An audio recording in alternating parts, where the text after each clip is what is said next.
Салам достор, каналыма кош келиңиздер. Бүгүн ушундай шоколаддан жасалган печеньянын рецепти менен бөлүшөм. Өтө даамдуу жана назик болуп чыгат. Сөзсүз даярдап көрүңүздөр.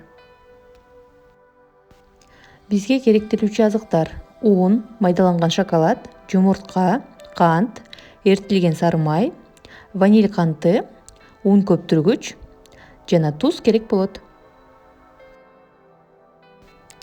Эң алгач идишибизге эритилген сары майды коюп, анын үстүнө кантыбызды салып, андан соң ваниль кантыбызды салабыз, тузду үстүнө салабыз. Баарын жакшылап венчиктин жардамы менен аралаштырып алабыз. Андан соң жумуртканы салып, аны дагы жакшылап аралаштырабыз. Суюк массабызды аралаштырып алган соң, унду алып, үстүнө ун көптүргүчтү кошуп, аралаштырып, аны аз-аздан электен өткөрүп, суюк массабызга кошуп, аралаштырып алабыз.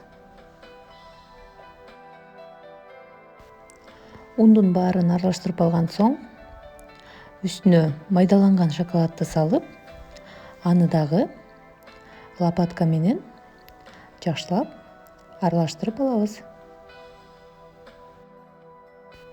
Андан соң даяр болгон камырыбызды кондитер мешогуна салып, же кашык менен духовканын идишине печеньянын формасындай кылып, тоголок кылып салып алабыз. Формасын өзүңөр каалагандай кылып салып алсаңыздар болот. Ушундай кылып баарын салып алган соң, кызып турган духовкага 180 градуска 10-15 минутага салып, бышырып алабыз. 10-15 минутадан соң мына ушундай шоколад кошулган таттуу печеньяларыбыз даяр болду. Сөзсүз даярдап көрүүгө кеңеш берем. Видеом жакса, каналыма жазылып, лайк басып, комментарий жазууну унутпаңыздар. Дагы буйруса көп рецепттер болот. Көрүшкөнчө.